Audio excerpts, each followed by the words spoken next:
Okay, let's officially get started. सही है।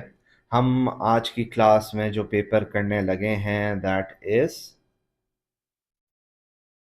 मई जून 2025 का पेपर वेरिएंट 1-3। आप लोगों की खुशकिस्मती है because of the papers being leaked. Last year भी जो लीक हुए थे, तो एग्जामिनर ने 3 वेरिएंट्स के बजाय 4 वेरिएंट्स कर दिए। तो इंस्टेड ऑफ 1-3 हमारे पास अब 1-4 भी है। And this is for winters as well. तो will be having 5 more papers, यानी 5 more classes after this. Will eventually be having 6 more classes. Let's see what happens. सही है। And before I leave Karachi, तो उससे पहले पहले मैं जितने पेपर्स एक दिन छोड़ के एक दिन करा सका तो मैं करा लूँगा। I think will be having 4 to 5 more classes. सही है। Let's look at it. अपन लोग स्टार्ट करते हैं आज की क्लास को। And today's first question is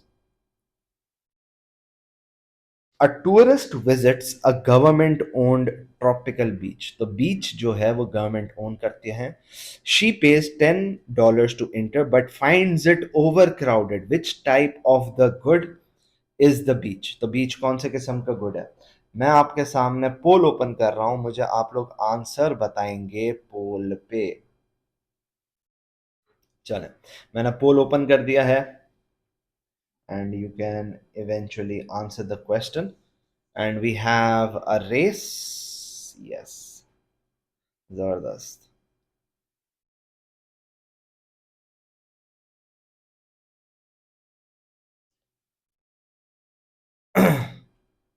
यार, एक बच्चे ने ए भी सेलेक्ट किया है, उसको सजाए मौत मिलनी चाहिए। How can it be a free good when you are paying $10 भाई। Okay, so there was basically C और डी में कंफ्यूजन है बच्चों को। एंड अपन लोग देख लेते हैं कि आंसर क्या है। सबसे पहले तो it's not a free good, क्योंकि आप $10 दे रहे हो ना, फ्री गुड कैसे हुआ। गवर्नमेंट फ्री में देती तो फिर भी समझ में आता कि आप कंफ्यूज होकर फ्री गुड सेलेक्ट कर रहे हो। It's not an inferior good. Inferior good कब होता है, जब इनकम बढ़ती है तो डिमांड कम होती है। सही है। तो ऐसा भी नहीं हो रहा, इनकम का तो जिक्र ही नहीं है। अब आ जाए प्राइवेट और पब्लिक गुड पे। अगर $10 पे करने हैं तो द प्रोडक्ट बिकम्स एक्सक्लूडेबल। और पब्लिक गुड होने के लिए it has to be non excludable. तो पब्लिक गुड भी नहीं हो सकता, बचा प्राइवेट गुड। अब ये क्यों है, क्योंकि अगर आपने $10 दिए हैं to enter, it is excludable and at the same time it is overcrowded. ये ओवर क्राउडेड हो चुका है। तो ओवर क्राउडेड होने की वजह से इट बिकम्स राइवल, यानी एक बंदे की फैमिली की वजह से दूसरे बंदे की फैमिली अफेक्ट हो रही है। द कंजम्पशन, एक बंदे की कंजम्पशन से दूसरे बंदे की कंजम्पशन अफेक्ट हो रही है। D is the right answer. सही है। आ जाए अगले क्वेश्चन पे। The second question is a bit more technical. Let's move on to that MCQ and then we can further move on. Diagram shows a countries PPC. K, L, M, N, R, and S represents different combination of capital and consumer goods. Point K cannot be achieved. तो ये outside है unless there is an economic growth. Point M lies on the PPC. PPC पे lie करता है। तो इसका मतलब है मैं यहाँ पे PPC बना देता हूँ। तो PPC should look something like this। ऐसा बनेगा ना PPC। सही है। अब मैंने बना दिया ताकि आपके लिए कंपैरेटिवली आसान हो जाए अब चीजों को समझना। Which two point must be on opposite sides of the country's PPC. Opposite side यानी बॉर्डर के इस पार और बॉर्डर के उस पार आपने देखना है कौन सा बॉर्डर के इस पार है और बॉर्डर के उस पार है। Let's start the poll and this is pretty easy. मैंने आपके लिए बहुत आसान कर दिया है, आप लोग सही जवाब दें खुदा का वास्ता। अगर किसी को इशू है पोलिंग पे, क्लोज करे पोल और फिर वो देखे ऑप्शंस को।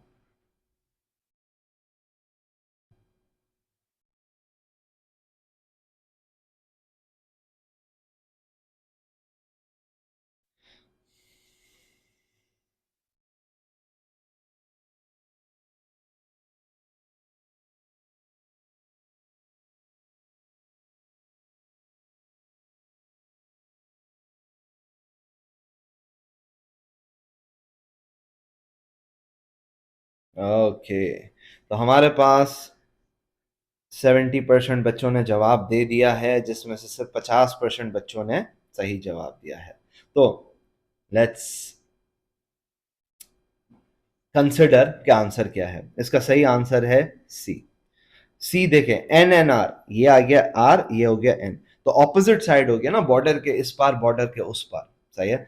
अगर आप ए को देखें तो के एंड एन दोनों बॉर्डर के एक ही तरफ है, ऑपोजिट नहीं है ना, आपने ऑपोजिट देखना, ऑपोजिट। एल और आर दोनों बॉर्डर के अंदर हैं, they are not opposite. R and S दोनों बॉर्डर के नीचे हैं। सही है ना। तो आप ये देखेंगे कि भाई कौन सा एक बॉर्डर के बाहर है और एक कौन सा बॉर्डर के अंदर है, तभी वो ऑपोजिट साइड्स पे आएगा। सही है। और इस ग्राफ में अगर मैं ये वाली लाइन नहीं बनाता ना, तो आप लोग और कंफ्यूज होते। तो पेपर में कभी कभी दिमाग लगाना होता है, दिमाग लगाएंगे तो बहुत सारी चीजें क्लियर हो जाएंगी। सही है। आ जाए, हमारे पास अगला एमसीक्यू है। A firm produces 100 units of good Y and 20 units of good X with fixed amount of resources. The firm wants to increase the production of Y to 120 units. तो Y पहले 100 units था, अब 120 units हो रहा है। As a result, it now can only produce 170 units of good X. तो 200 से आपने कितने प्रोड्यूस कर लिए? 170. What is the opportunity cost of 20 extra Y? 20 extra Y की opportunity cost क्या है? बहुत आसान है भाई, 100% रिजल्ट मुझे दे देना सही जवाब का।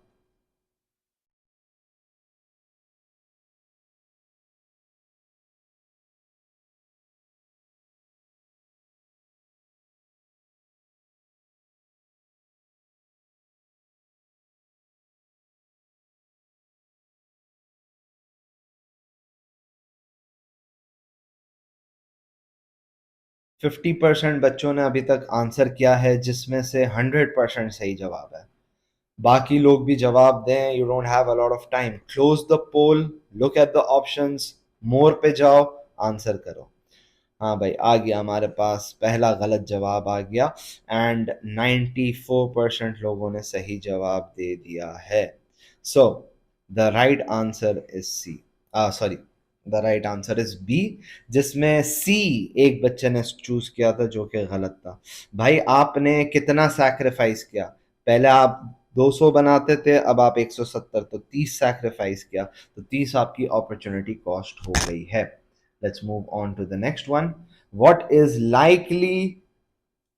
most likely the benefit of specialization to a firm के लिए?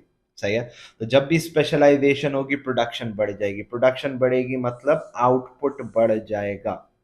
सही है। मोटिवेशन ऑफ एम्प्लॉयज, चलो अगर बोल लेते हैं लेबर मोटिवेट होता है, लेकिन it's not a specialisation benefit to a firm, कह भी सकते हैं, लेकिन स्पेशलाइजेशन से बोर्डम होती है, तो मोटिवेशन इज वेग, तो ये नहीं हो सकता। इंक्रीज इन इम्पोर्ट्स, इम्पोर्ट्स का ताल्लुक माइक्रो में नहीं हो सकता, शुरू के 15 एमसीक्यूज माइक्रो में होंगे। It increases the number of employees, आप स्पेशलाइजेशन कर रहे हो तो जरूरी नहीं है नंबर ऑफ एम्प्लॉयज बढ़े। D is the best answer. Okay, which row correctly identifies that a good would expect to be produced in a mixed economy? तो mixed economy में क्या हो गया भाई, आपके पास गवर्नमेंट भी आ गई और आपके पास प्राइवेट सेक्टर दोनों आ गए हैं, गवर्नमेंट भी आ गई है और प्राइवेट सेक्टर भी आ गए हैं। तो let's look at the options. Goods that are excludable and rival, इसका मतलब ये है कि ये बात हो रही है प्राइवेट गुड्स की। अगला है आपके पास goods that are non excludable and non rival, मतलब ये हो गया भाई आपके पास पब्लिक गुड्स। सही है। Goods that have private benefits and external benefits, तो एक्सटर्नल बेनिफिट्स का मतलब हो गया मेरिट गुड्स। तो मिक्स्ड इकोनॉमी में क्या पब्लिक गुड्स बनते हैं, क्या प्राइवेट गुड्स बनते हैं, क्या मेरिट गुड्स बनते हैं? आप लोग पोल पे मुझे बताइएगा, and let's see what happens.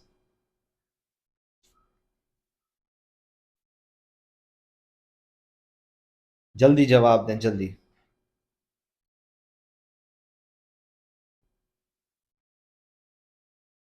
Okay. 5 more seconds before I end the poll. 2. Okay. 75% बच्चों ने सही जवाब दिया है, which is A. भाई प्राइवेट गुड भी बनेगा, पब्लिक गुड भी बनेगा, मेरिट गुड भी बनेगा। कुछ बच्चों ने बी और सी भी सेलेक्ट किया है, तो भाई मिक्स्ड इकोनॉमी है तो पब्लिक गुड क्यों नहीं बनेगा? भाई गवर्नमेंट है तो पब्लिक गुड तो बनेगी ना। और कुछ लोगों ने बी सेलेक्ट किया है जिसमें उन्होंने बोला है मेरिट गुड प्रोड्यूस नहीं, क्यों नहीं होगा भाई merit good produce? Merit good produce होता है even if the economy is a market economy है ना, तो भी आपके पास वो प्रोड्यूस्ड होता है, मेरिट गुड्स प्रोड्यूस होता है। इसके पीछे लॉजिक ये है कि भाई अंडर प्रोड्यूस होगा लेकिन प्रोड्यूस तो होगा ना। So that is question number 5। A theatre has a fixed number of tickets, यानी नंबर ऑफ टिकट्स फिक्स्ड है, यानी क्वांटिटी सप्लाइड फिक्स्ड है। What is the price elasticity of supply? सोचें सोचें, प्राइस इलास्टिसिटी ऑफ सप्लाई कितनी होगी? मैं आपको हिंट दे देता हूं, अब गलत नहीं करना। क्या सप्लाई ऐसी होगी, एक तरफ डॉलर और एक तरफ क्वांटिटी, या आपके पास इस तरीके से होगी? चलें बताएं, बेस्ड ऑन द ग्राफ देखें क्या आंसर हो सकता है।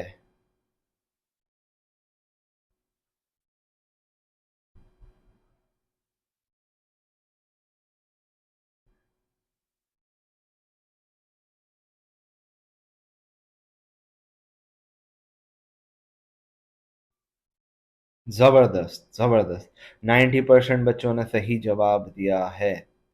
Ending the poll now. अच्छा भाई, सबसे पहले तो ये है सही ग्राफ, क्योंकि क्वांटिटी सप्लाइड फिक्स्ड है। 100 टिकट्स हैं तो 100 ही टिकट्स हैं, दैट इज इट। सही है, तो B is the right answer. Perfectly elastic नहीं हो सकता, सही है, this is not the answer, क्योंकि यहाँ पे प्राइस फिक्स्ड है, क्वांटिटी कैन चेंज। जब वो बोल रहा है कि भाई सीट्स या टिकट्स फिक्स्ड हैं तो फिर आप क्वांटिटी चेंज नहीं कर सकते।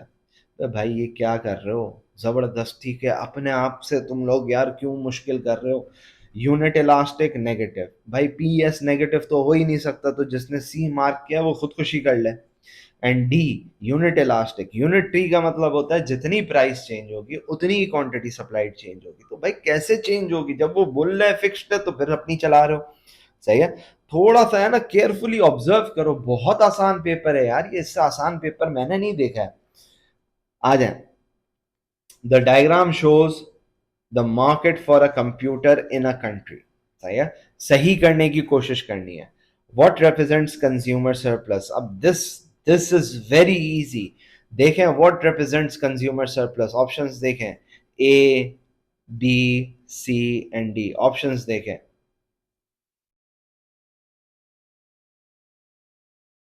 पोल मैंने लॉन्च कर दिया है।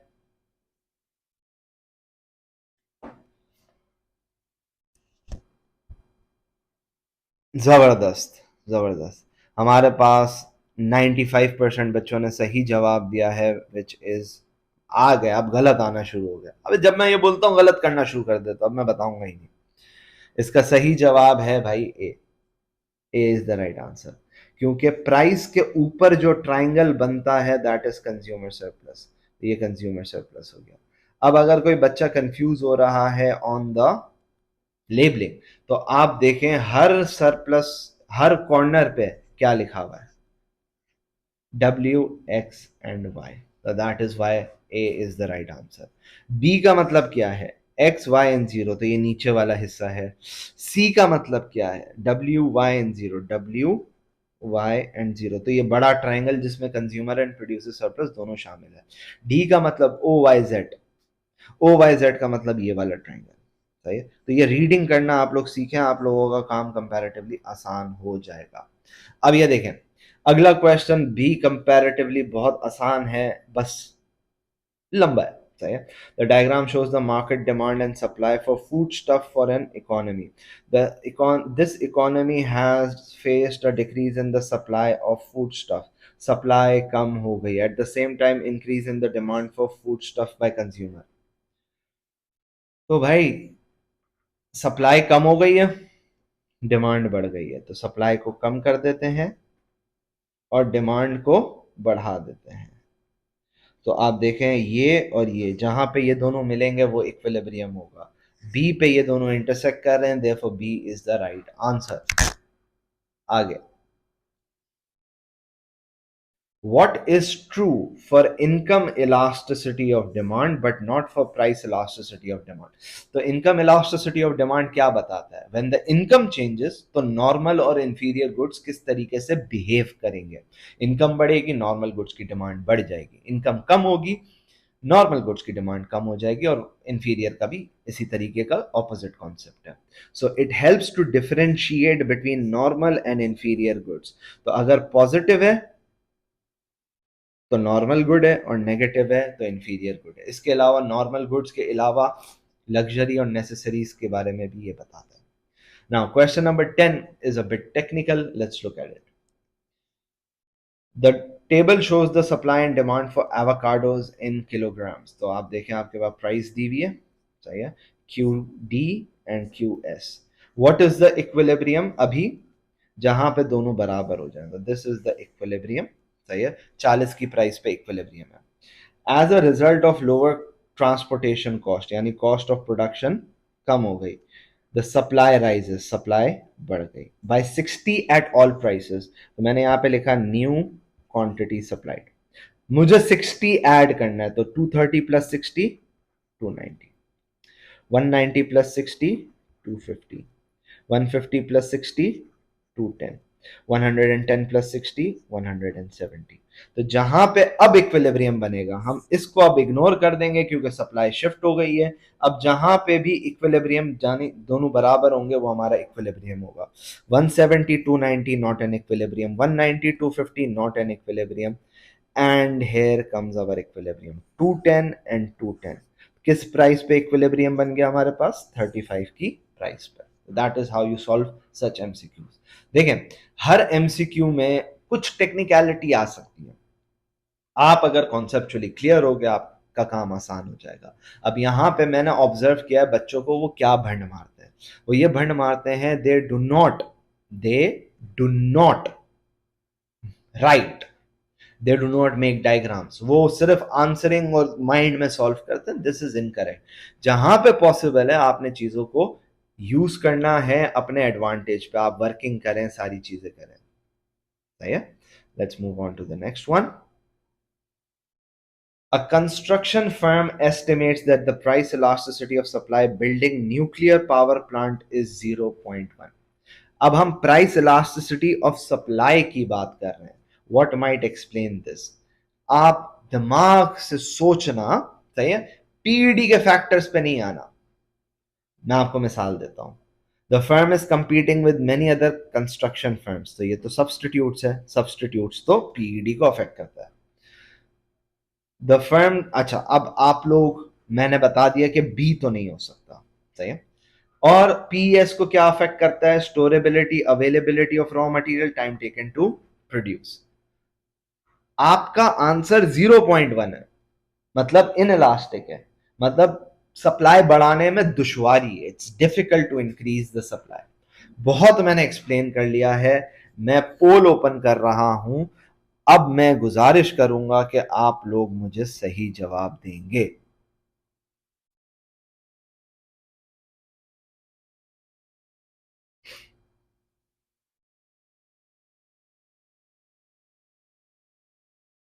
बहुत अच्छा. हमारे पास तकरीबन 80% बच्चों ने सही जवाब दे दिया है. आई एम एंडिंग द पोल. भाई बाकी लोग भी एक्टिव रहें. आप लोग पोल पे पार्टिसिपेट करें. Participation is a must. The answer is C. If a firm can easily find new land, तो सप्लाई तेजी से बढ़ जाएगी, सप्लाई इलास्टिक हो जाएगी. इन इलास्टिक है तो ये नहीं हो सकता. There is a lack of close substitute. Substitutes again PD का फैक्टर है, तो डी नहीं हो सकता. अभी मैंने बताया कि बी नहीं हो सकता क्योंकि सब्सटीट्यूट्स का जिक्र है. तो बच्चों ने डी कैसे मार्क किया हुआ है? भाई आंखें और दिमाग खोल के, भाई थोड़ा सा ध्यान लगाओ. बहुत आसान है, पेपर बहुत आसान है. You can easily crack it, सही है ना. भाई हमारे पास लास्ट ईयर की ही मिसालें हैं. भाई P2 में यू आए हुए, यू. P1 में ए मारे हुए जवान के बच्चों ने. ओवरऑल सी बनाया हुआ है. भाई दिस इज अ पॉसिबिलिटी. दिमाग खोल के, बहुत आसान पेपर्स हैं. आ जाए. Which statement about maximum and minimum prices are correct? Is correct, सही है ना. मैक्सिमम प्राइस हमेशा याद रखो इक्विलिब्रियम के नीचे, मिनिमम प्राइस इक्विलिब्रियम के ऊपर। मैक्सिमम प्राइस में शॉर्टेज होती है, मिनिमम प्राइस में सरप्लस होती है। मैक्सिमम प्राइस में ब्लैक मार्केट्स बनती हैं और मिनिमम प्राइस में आप इलीगली एक्सेस सप्लाई को सेल करते हो। मैंने आपको बहुत बता दिया, सही है।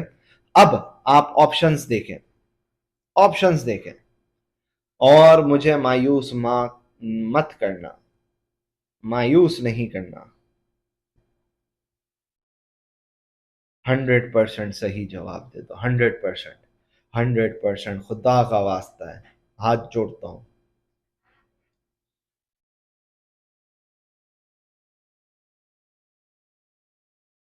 सारे बच्चे पार्टिसिपेट करें भाई, only 50% have voted.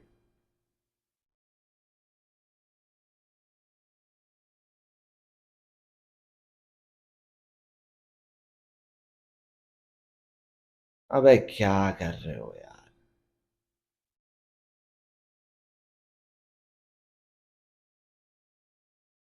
A is the right answer. बताया तो सही, maximum price will create a shortage, बताया।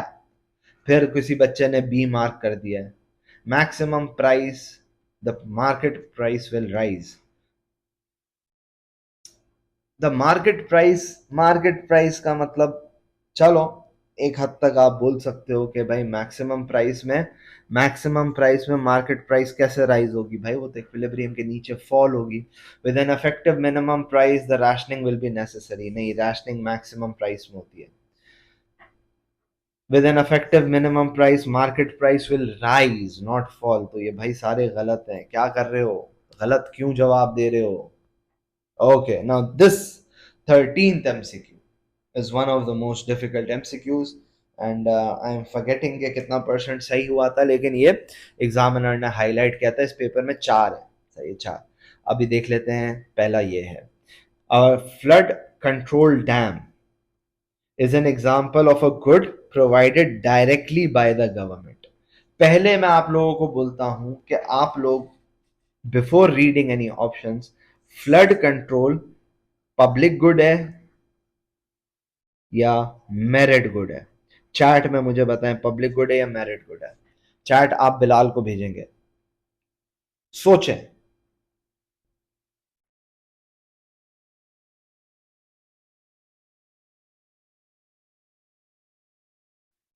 जबरदस्त।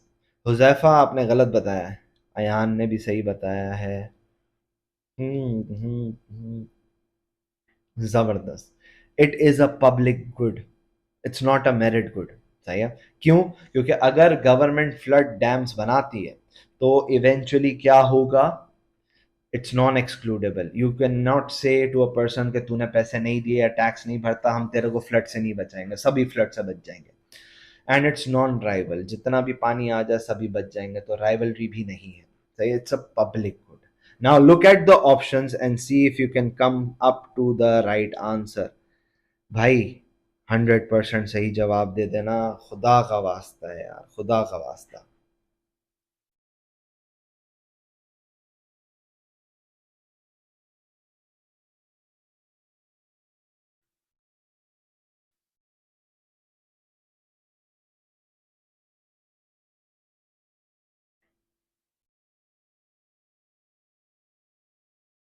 ओहो हो, इतना समझाने के बावजूद।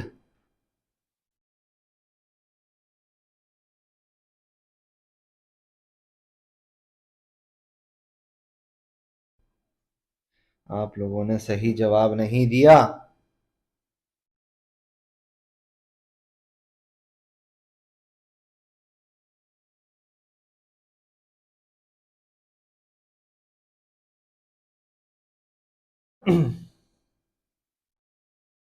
इसका सही जवाब है C. It does not involve, what is not correct. और जब मैंने एक्सप्लिसिटली बोल दिया कि मेरिट गुड और पब्लिक गुड पे ही डिबेट करनी है, तो भाई बच्चे बी और डी को क्यों सेलेक्ट कर रहे हो। थोड़ा सा तो मेरे इशारे समझो। मैं कर रहा हूं कोशिश कि किसी तरीके से एक क्वेश्चन पे 100% सही कर, मैं चीटिंग कर रहा हूं। दो ऑप्शंस बता रहा हूं कि पब्लिक और मेरिट पे ही देखना, उसके बावजूद तुम लोग बी और डी कर रहे हो। अबे हटाने वाली बात करते हो यार। चलें बहरहाल, C is the right answer. It involves a supply of a merit good. बताया, flood control is not a merit good. तो ये स्टेटमेंट गलत है, इट्स अ रॉन्ग स्टेटमेंट, और आंसर वही है जो गलत है, इट्स नॉट करेक्ट। सही है, that is why C is the right answer. एक और एमसीक्यू पे आ जाते हैं। दिस वॉज अनदर एमसीक्यू जो कि मुश्किल था अकॉर्डिंग टू द एग्जामिनर। सही है, बच्चों ने सही मार्क नहीं किया था। अगेन मुझे इसका भी प्रोपोर्शन याद नहीं है, लेकिन ये भी हाईलाइट हुआ था। A country depends heavily on the production of an agricultural product, good X. It decides to introduce buffer inventory scheme for good X. The government allocates a fixed amount of money for setting up and running the scheme. In which situation the scheme least likely to run out of money? वो कौन सी situation है जिसमें government का पैसा खत्म नहीं होगा, पैसा बच जाएगा इन शॉर्ट? तो let's look at the option. अगर हम न्यू फार्मर्स को गुड एक्स ग्रो करने के लिए, if they are easily able to grow, so we would need more farmers, right? अगर easy है तो more farmers will enter the market. If more farmers enter the market, which means government को ज्यादा buffer खरीदना पड़ेगा। ज्यादा buffer खरीदना पड़ेगा, इसका मतलब पैसा जल्दी खत्म हो जाएगा। अपने को ढूंढना है कि किस सिचुएशन में पैसा खत्म नहीं होगा या जल्दी खत्म नहीं होगा। तो सी और डी। अगर इफ इट इज डिफिकल्ट तो कम लोग फार्मर्स बनाएंगे गुड एक्स, हमें कम खरीदना पड़ेगा, हमारे पैसे बच जाएंगे। Cost of storing, the cost of storing should be low, तो हमारा पैसा बचेगा। तो हमारे पास ऑप्शन ये। अब without looking at the third global demand, हमें पता है कि भाई हमारे पास D is the right answer. सही है, लेकिन ग्लोबल डिमांड अगर राइजिंग है तो आपका सही जवाब है। इसके पीछे लॉजिक क्यों है कि अगर ग्लोबल डिमांड बढ़ रही है तो गवर्नमेंट खरीदेगी, फौरन बेच देगी, स्टोर करने की जरूरत नहीं है, तो पैसे उसके स्टक नहीं होंगे या पैसे वो रन आउट नहीं करेगा, बेसिकली ये मतलब है। सही है, तो 14 was an easy was another difficult MCQ. अब ये वाला जो एमसीक्यू है ये थोड़ा सा हमारे पास बड़ा है, लेकिन मैं इसको आपको सबसे पहले यूं करके दिखा देता हूं। सही है, आइए देखें। The graph shows individuals income before and after deduction of income tax. तो अगर आप देखें 100 की इनकम है और 100 ही मिल रहे हैं आफ्टर टैक्स, इसका मतलब पैसा कोई भी डिडक्ट नहीं हो रहा। और इसके बाद जब इनकम 200 हो रही है तो आपको मिल रहे हैं 175, यानी 25 रुपए टैक्स पे कट गए। सही है, what which change to this income tax system is most progressive यानी रिच ज्यादा थे। अगर आप ऑप्शन देखें ए, तो अब ऑप्शन ए बोल रहा है कि 150 की इनकम पे भी हम टैक्स नहीं लेंगे और 200 की इनकम पे हमारा जो टैक्स होगा वो कंपैरेटिवली कम होगा। अगर आप गौर से देखें, सही है, कंपैरेटिवली कम होगा क्योंकि 200 की इनकम पे अब 200 नहीं आ रहा। ये आप देखें, 200 की इनकम पे it is above 175, which basically means कि आप कम टैक्स पे कर रहे हो। तो ए आंसर नहीं हो सकता क्योंकि रिच इज पेइंग लेस पहले के मुकाबले में। सही है, आ जाए दूसरे ऑप्शन पे, बी पे। बी पे वो बोल रहा है कि 50 की इनकम पे नो टैक्स है, 100 की इनकम पे थोड़ा सा टैक्स। अगर आप देखें 100 की इनकम पे टैक्स है, इस वजह से income after tax is comparatively less. आपके पास इनकम आफ्टर टैक्स यहां पे आएगी तो आपका टैक्स डिडक्ट हो रहा है, और 200 की इनकम पे मजीद ज्यादा टैक्स है। तो मैं ये बोल सकता हूं कि इस क्वेश्चन में बी ज्यादा प्रोग्रेसिव है। लेकिन आप आ जाएं सी पे। अब सी को अगर आप गौर से देखेंगे तो सी और ज्यादा प्रोग्रेसिव है क्योंकि 50 की इनकम पे देयर इज नो टैक्स, 100 की इनकम पे अब टैक्स बढ़ गया है, आप देखें, और 200 की इनकम पे टैक्स और ज्यादा बढ़ गया है। तो इवेंचुअली ये पता चला सी इज द मोस्ट प्रोग्रेसिव क्योंकि रिच पे ज्यादा परसेंटेज ऑफ टैक्स लगाया जा रहा है। अगर हम डी को देखें तो डी पे क्या हो रहा है, डी पे 200 की इनकम पे हमारे पास कंपैरेटिवली पहले के मुकाबले में कम टैक्स है। देयरफॉर डी भी आंसर नहीं हो सकता, ए भी नहीं हो सकता, बी और सी ही आंसर्स हैं। बी भी प्रोग्रेसिव है लेकिन सी ज्यादा प्रोग्रेसिव है। अब ये बोल रहा है मोस्ट प्रोग्रेसिव, तो आपको ज्यादा प्रोग्रेसिव हाईलाइट करना है, वो सी है। अब मैंने आपको क्या बताया कि every time a question is asked, ऐसा जरूरी नहीं है कि आपने पहले किया हुआ हो, लेकिन क्योंकि जब आप प्रैक्टिस करते हो you know how to crack an MCQ even if it is a bit different, that is the real key. आ जाए अगले क्वेश्चन पे। तो this was a good MCQ, हालांकि एग्जामिनर ने इसका हाईलाइट नहीं किया कि this was one of the most difficult MCQs. इसका मतलब है बच्चे were able to get this right. What is not included in measuring the real GDP? सही है। अब मैं आपको एक रूल बता देता हूं, जीडीपी में क्या आता है?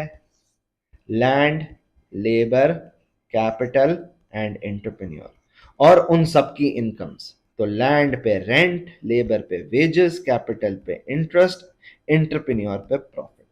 तो बताएं इसमें से क्या है जो जीडीपी में नहीं आएगा? मैंने सब बता दिया है, अब 100% रिजल्ट ले आना।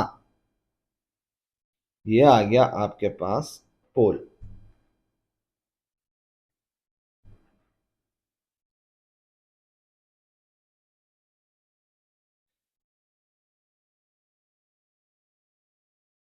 भाई बाकी भी पार्टिसिपेट करो, बाकी भी पार्टिसिपेट करो, ओनली 70%।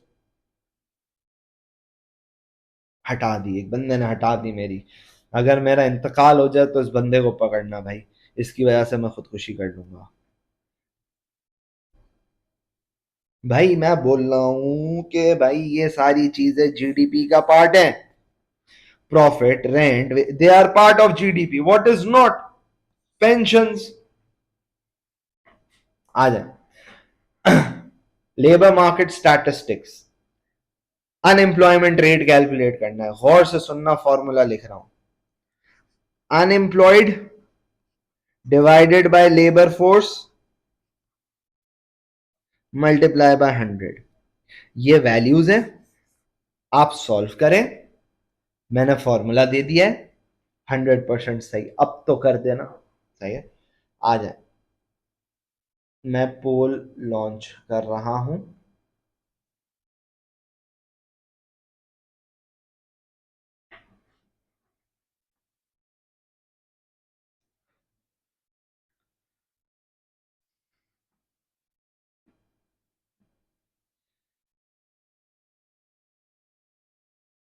कैलकुलेटर पे कैलकुलेट करें।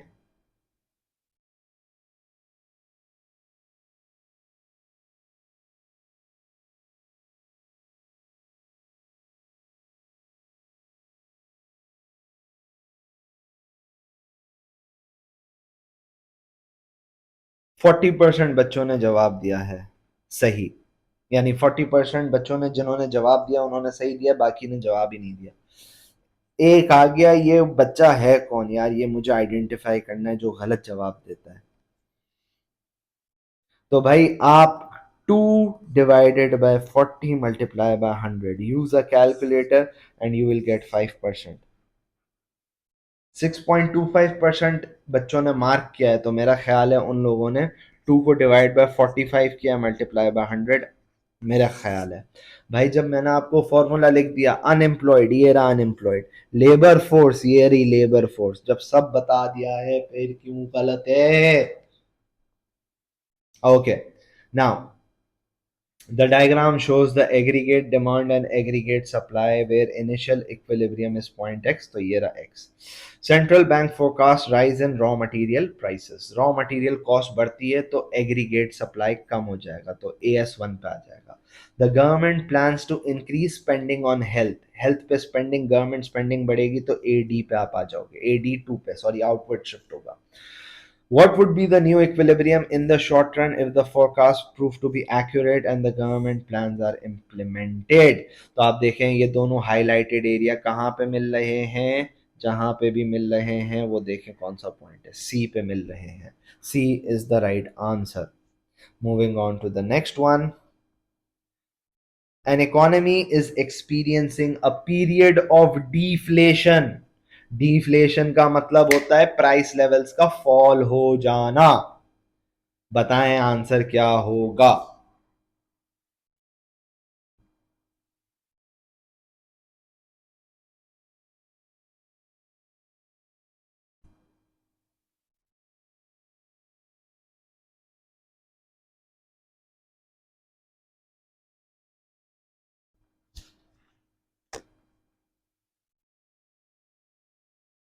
ओके, 90% लोगों ने सही जवाब दिया है and the answer is basically A, average price level is falling. सही है। अब डिसइंफ्लेशन, डिसइंफ्लेशन होता है ना, डिसइंफ्लेशन, डिसइंफ्लेशन होता तो आपके पास सी सही होता। और एक और तरीका, the real value of money is rising, अगर ये लिखा हुआ होता ना तो भी आपका आंसर सही होता, लेकिन इसका सही आंसर है A. What is most likely the consequence of economic growth, तो जब इकोनॉमिक ग्रोथ होती है तो क्या होता है? सबसे पहले fall in the price of raw material, क्योंकि ज्यादा प्रोड्यूस होगा तो रॉ मटेरियल की प्राइसेस फॉल होगी, ऐसा दिमाग में लग रहा है ना आप लोगों को, बट ये गलत है। क्यों? क्योंकि जब इकोनॉमिक ग्रोथ होगी यू आर प्रोड्यूसिंग मोर, तो you need more raw material, raw material की डिमांड बढ़ेगी, उसकी प्राइस बढ़ जाएगी। राइज इन यूथ अनएम्प्लॉयमेंट, गलत। क्यों? जब अनएम्प्लॉयमेंट होगी, सॉरी, जब ग्रोथ होगी तो ज्यादा लेबर चाहिए, अनएम्प्लॉयमेंट फॉल होगी। डी, डिमांड पुल इन्फ्लेशन होगी, क्योंकि आपके मुल्क में लोगों के पास इनकम होगी, जब भी ग्रोथ होती है तो यूजुअली डिमांड पुल इन्फ्लेशन होती है in the case of actual growth. C is the right answer, क्योंकि जब भी इकोनॉमिक ग्रोथ होती है लोगों की इनकम बढ़ती है, जिसकी वजह से वो इंपोर्ट ज्यादा करते हैं, जिसकी वजह से करंट अकाउंट अनफेवरेबल हो जाता है। अब यहाँ पे बच्चे मुझसे आर्ग्यू करते हैं, बोलते हैं कि सर अगर आप ग्रोथ हो रही है तो एक्सपोर्ट भी तो ज्यादा होगी। नहीं, ये गलत है, दिस इज इनकरेक्ट, क्योंकि एक्सपोर्ट का ताल्लुक आपकी इनकम से नहीं होता, एक्सपोर्ट का ताल्लुक आपके परचेजर की इनकम से। आपका मुल्क ग्रोथ कर रहा है तो जरूरी है जापानीज लोग आपका माल लेंगे? नहीं ना। दैट इज द क्या कॉन्सेप्ट, सही है। तो ग्रोथ का इम्पैक्ट इनकम्स पे आता है, और इनकम ज्यादा होगी तो आपके मुल्क में ज्यादा इंपोर्ट्स होंगी। और दूसरी चीज, जब आपके पास ग्रोथ हो रही है तो रॉ मटेरियल की डिमांड भी ज्यादा होगी। अब पाकिस्तान में रिसेशन है, पेट्रोल की डिमांड कम हुई हुई है, जैसे आपका मुल्क ग्रोथ पाएगा पेट्रोल की डिमांड बढ़ जाएगी, तो इंपोर्ट ज्यादा करोगे ना पेट्रोल। सही है। A government wants to operate a tighter monetary policy, मतलब टाइटर का मतलब हो गया कॉन्ट्रैक्शनरी। अब कॉन्ट्रैक्शनरी में क्या होता है भाई, आपके पास इंटरेस्ट रेट बढ़ा देंगे। सही है। तो what would increase, interest rate बढ़ाएंगे, मनी सप्लाई कम करेंगे, तो budget surplus, fiscal policy, interest rate. सही है, increase interest rate and reduce money supply. So this would be the right answer. Or taxation again is part of fiscal policy. 22. Which action is classified as a fiscal policy measure? मैं एक चीज observe कर रहा हूं, summer के जो हमने papers किए ना 20 के बाद ये वन लाइनर क्वेश्चन है, वन वन लाइन में क्वेश्चन है। तो भाई it's very easy, just practice, carefully practice. सही है। Which action is classified as a fiscal policy measure, तो एक्सचेंज रेट का फिक्स करना मॉनेटरी पॉलिसी है, क्रेडिट रेगुलेशन मॉनेटरी पॉलिसी है, providing guidance to industry and public, गलत। सही, ये कोई पॉलिसी है ही नहीं, गाइडेंस देना कोई पॉलिसी नहीं है। Managing changes in level of government debt, अब गवर्नमेंट डेट चेंज हो रहा है, मतलब गवर्नमेंट डेट लेट से कम हो रहा है, इसका मतलब क्या है कि आपकी गवर्नमेंट स्पेंडिंग कम हो गई, जिसकी वजह से आपने लोन रीपे कर दिया तो डेट कम हो गया। अगर गवर्नमेंट डेट बढ़ रहा है इसका मतलब क्या है, गवर्नमेंट स्पेंडिंग ज्यादा हो गई, जिसकी वजह से आपने लोन ले लिया। Hence D is the right answer. तो जब वो वन लाइन क्वेश्चंस पूछेगा वो आपको स्ट्रेट फॉरवर्ड कभी आंसर देगा और कभी नहीं देगा, तो आपने दिमाग लगाना है। सही है। दिमाग लगाएंगे you'll get your answers। अब यहाँ पे बच्चा, मैं आपको बता दूं, अगर मैं नहीं समझाता वो सी और डी में कंफ्यूज होता, और कुछ लेजेंड्स ए और बी में कंफ्यूज हो जाते हैं, वो लेजेंड्स ही हैं, उनको छोड़ दें। लेकिन सी और डी पे आप कंफ्यूज हो जाते हैं, क्योंकि सी और डी दोनों आपके लिए टेक्निकली नए हैं, लेकिन आप थोड़ा सा सोचेंगे you'll get to the right answer। Let's move on to the 24th 23rd MCQ। The table shows spending and revenue over a 3 period। तो अब आप देखें स्पेंडिंग कम है, रेवेन्यू ज्यादा है, तो इसका मतलब क्या है, बजट सरप्लस। दोनों बराबर है, बैलेंस्ड बजट है। स्पेंडिंग ज्यादा है, रेवेन्यू कम है, दिस इज अ डेफिसिट। बता दिया मैंने बता दिया। सही, कैलकुलेट कर लिया, सब बता दिया। व्हाट कैन बी कंक्लूडेड, आप ऑप्शंस देखें, ऑप्शंस देखें। सही है। 100% सही जवाब, 100% सही जवाब चाहिए।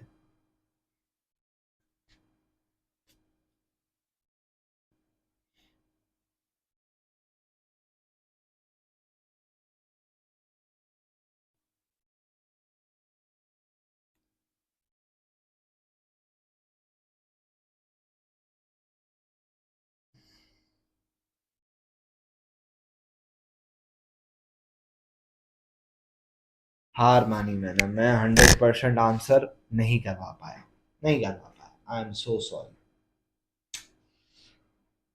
ए इज द राइट आंसर।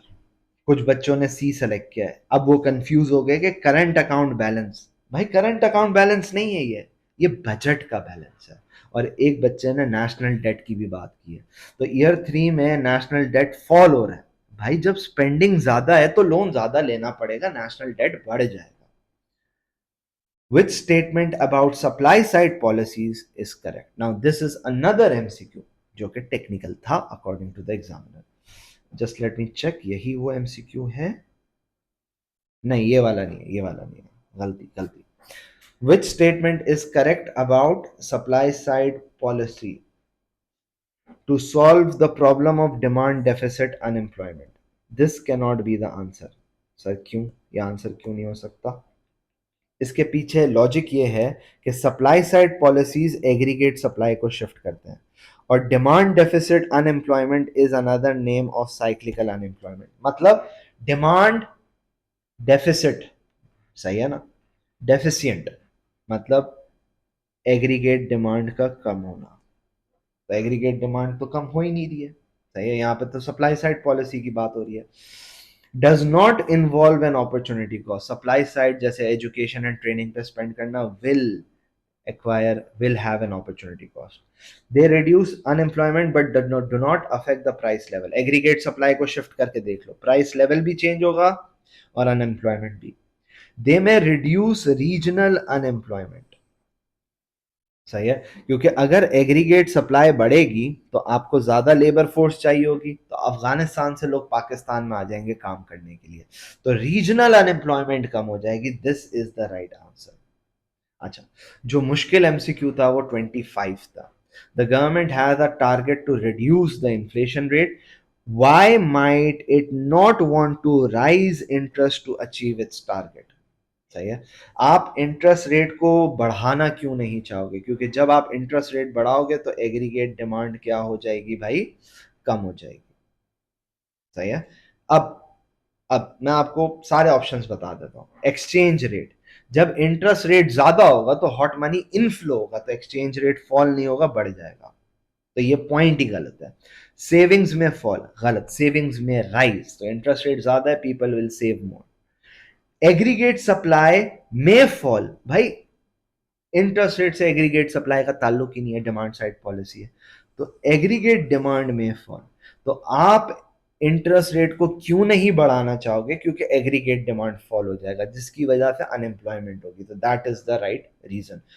आसान था, सही है, लेकिन बच्चे को लगता है कि इतना आसान कैसे पूछ सकता है एग्जामिनर, दैट इज वाई वो भंड मार के आ जाता है। एक साइकोलॉजी है, एक एग्जामिनर है, यानी एक बंदा है, उसने बोला कि भाई मैंने अपने सारे पेपर में सब आंसर सी लिखे। तो फिर उसने जब टेस्ट कंक्लूड किया और देखा कि भाई एक बहुत अच्छा स्टूडेंट था, उसने 5-6 सही किए, सी सी सी, और फिर अगले में उसने सी नहीं किया। उसने बोला यार ये टीचर कैसे दे सकता है हर हर आंसर सी, तो उसने फिर डी सेलेक्ट कर दिया। बताने का मकसद ये है कि you are expecting something very hard from the examiner. If the examiner give something very easy, you do not accept it. तुम बोलते हो कि ऐसा इतना आसान हो कैसे सकता है। This is irrelevant, you need to trust your guts. 26, which argument in favor of protectionism is not generally regarded as economically valid? सही है। Once the protected industry becomes established, it would produce efficiently. तो ये valid point है, हमें not valid पे आना है।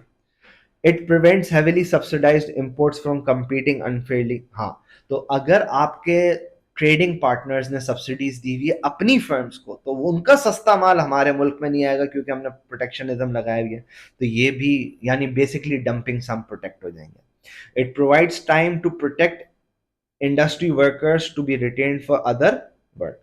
तो भाई जो इंडस्ट्रीज प्रोटेक्ट हुई हुई हैं उसके रीट्रेनिंग देंगे हम दूसरे काम के लिए, तो ये भी एक वैलिड पॉइंट है।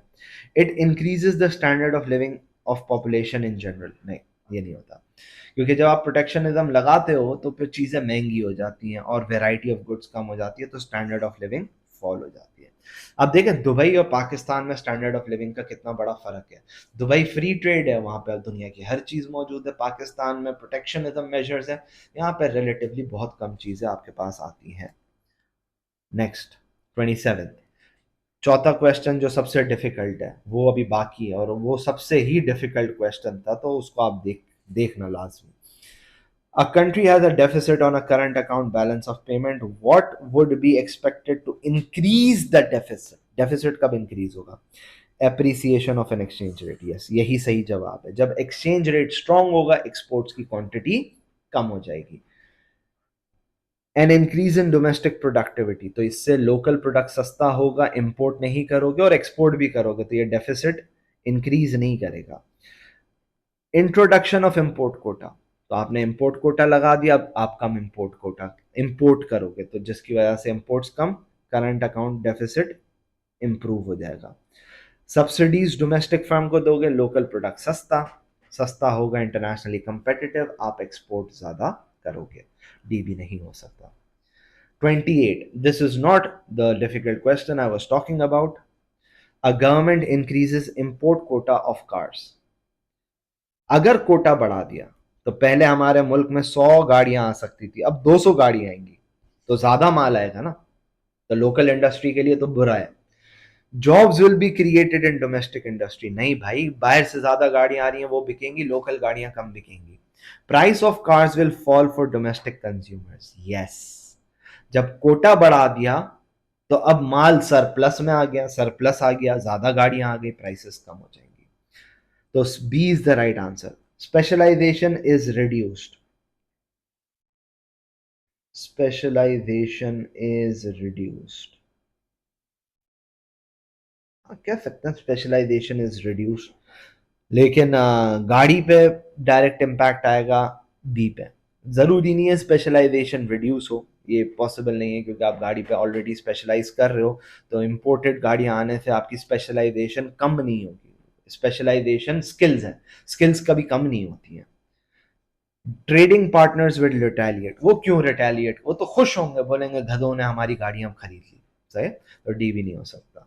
29th MCQ is the MCQ जिसमें 1 out of 7 आंसर सही थे, which is approximately if I am not wrong 14% के करीब करीब, सही है। आप लोगों को मैं दे रहा हूं टाइम, आप लोग इसमें चूज करें कि what is the right answer, फिर मैं पोल ओपन करूंगा।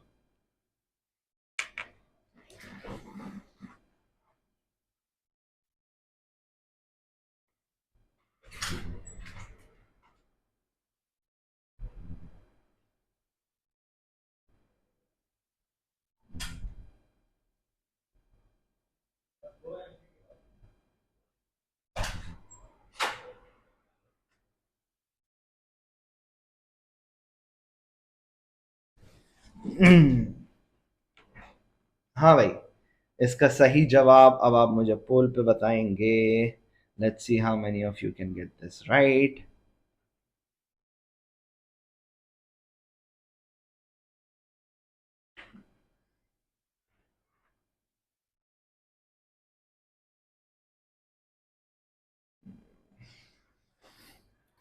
एग्जामिनर की बात में दम था, लेकिन हमारे बच्चों ने थोड़ा बेहतर परफॉर्म किया है। Ending the poll now. A और डी पे सबसे बड़ा फड्डा था, सही है, डी जीता था फड्डे में, लेकिन डी का आंसर गलत है, ए इज द राइट आंसर। अब देखें, अगर टर्म ऑफ ट्रेड बढ़ रहा है, पहले तो टर्म ऑफ ट्रेड का फॉर्मूला लिखें, export price divided by import price. तो अगर टर्म ऑफ ट्रेड इंप्रूव हो रहा है, इसका मतलब एक्सपोर्ट की प्राइसेस बढ़ रही है और इंपोर्ट की प्राइसेस कम हो रही है। अगर इंपोर्ट की प्राइसेस कम हो रही है तो आपके मुल्क में imported inflation which is cost push inflation कम होगी, तो A is the right answer. There will be an increase in the volume of exports, गलत, export is expensive, term of trade price पे बात करता है। एक्सपोर्ट इज एक्सपेंसिव, तो जब एक्सपेंसिव होगा तो एक्सपोर्ट्स के वॉल्यूम यानी क्वांटिटी कम होगी। Let's move on to the last MCQ. हाँ, अब ये वाला एमसीक्यू मैं आपको एक टेक्निकलिटी बता देता हूँ। सही, टेक्निकलिटी में आपको बता देता हूँ। जब भी आपके पास एब्सोल्यूट और कंपैरेटिव एडवांटेज का क्वेश्चन आएगा, व्हाट अबाउट सी? अच्छा, सी पे आ जाते हैं, देख लेते हैं। अबे बजट कैसे हो गया? ये तो इंपोर्ट एक्सपोर्ट की बात है, ये तो करंट अकाउंट पे बात होगी ना, बजट पे तो हो ही नहीं सकती, इस वजह से है ही नहीं ऑप्शन। आंसर आ जाए। अब ये देखें, ये क्वेश्चन है कंपैरेटिव और एब्सोल्यूट एडवांटेज में। मैं आपको एक शॉर्टकट बताऊंगा। X and Y use the same amount of resources to produce mobile phones and television. The table show how much each product can be produced if all resources are used to produce that good. What can be deduced about absolute and comparative advantage? सबसे पहले तो आप ये देख लें, X दोनों चीजों में बेहतर है, तो X के पास एब्सोल्यूट एडवांटेज है। लेकिन जब भी दोनों चीजों में बेहतर होता है, हम अपॉर्चुनिटी कॉस्ट कैलकुलेट करते हैं। अब आपने अपॉर्चुनिटी कॉस्ट कैलकुलेट करनी है तो ये इट विल टेक टाइम, सीधी सी बात है, इट विल टेक टाइम। मैं आपको शॉर्टकट दिखाता हूं। सही है, शॉर्टकट। कंपैरेटिव एडवांट कंपैरेटिव एडवांटेज अगर आपको ऑब्जर्व करना है तो आप कैसे ऑब्जर्व करेंगे? छोटी कंट्री का देखो, डिफरेंस ज्यादा है कम है? ज्यादा है ना डिफरेंस, 400 का डिफरेंस है। इसका मतलब इसमें y को एडवांटेज नहीं है। डिफरेंस ज्यादा है कम है? डिफरेंस कम है, इसका मतलब है y में एडवांटेज है। किसका एडवांटेज है y को? कंपैरेटिव।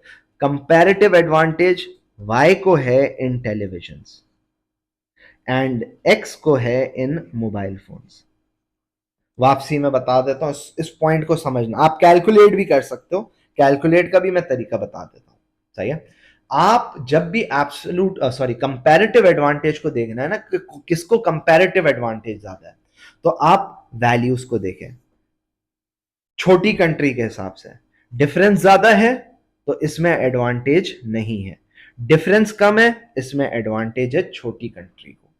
तो जिस कंट्री को एडवांटेज टेलीविजन में, तो ऑब्वियस सी बात है मोबाइल फोन्स में एडवांटेज कंट्री एक्स को होगा। अब अगर आपको अपॉर्चुनिटी कॉस्ट को कैलकुलेट करना है तो तरीकेकार क्या है? आप किसकी अपॉर्चुनिटी कॉस्ट निकाल लो? कंट्री एक्स की। किसकी? मोबाइल फोन्स की। तो तरीकेकार ये है, मोबाइल फोन्स नीचे आएगा और टेलीविजन ऊपर आएगा, और आप कैलकुलेट करोगे तो ये पूरी कैलकुलेशन आप कर सकते हो। It'll take time and I'll advise you people just for the purpose of learning, आप चारों की अपॉर्चुनिटी कॉस्ट निकालें और फिर आप कंपेयर करें, you'll get to the same conclusion जो मैंने बताया कि y को कंपैरेटिव एडवांटेज टेलीविजन में है और x को कंपैरेटिव एडवांटेज मोबाइल फोन्स में। अब let's look at the option. x has an absolute advantage in producing mobile phones, बिल्कुल है, and a comparative advantage in producing television, नहीं, हमने बोला y को है टेलीविजन में advantage. Country x has an absolute advantage in producing televisions, हाँ दोनों ही चीजों में एब्सोल्यूट एडवांटेज है, and comparative advantage in mobile phones, yes mobile phones में कंट्री एक्स को था, B is the right answer. Y has an absolute advantage, गलत, ये बात ही गलत है, उसको एब्सोल्यूट एडवांटेज है ही नहीं, तो ये सी और डी तो वैसे ही गलत हो गए, B is the right answer. Now my advice to you people, we are solving 2025 के सारे वेरिएंट्स, तो आप लोग क्या कर रहे हो? आप लोग सिर्फ गाय बकरों को चारा खिला रहे हो? आप लोग भी कोशिश करें अपने तौर पे पुराने पेपर सॉल्व करना शुरू करें 23, 24 के, and once you are done आप फिर पीछे भी जाए। आपका ऑब्जेक्टिव होना चाहिए कि कम से कम भी आप 40 से 50 पेपर सॉल्व करके गए हुए होने चाहिए पेपर में। That will improve your solving, that will improve your awareness of the paper, and that will also improve your grades. You need to practice, so you have around 24 hours in a day. If you can start practicing 2 on your own, और एक मैं खुद करा रहा हूँ, तो that is 3 paper दिन के हो गए, 10 दिन है तो 30 पेपर्स हो गए भाई, ये करना है। ईद में फरागत होगी, मैं तो क्लास नहीं लूंगा, आप फरागत में पेपर सॉल्व कर लेना भाई, शुगल मस्ती में। ख्याल रखें अपना, एंड इंशाल्लाह नेक्स्ट क्लास में मुलाकात करते हैं।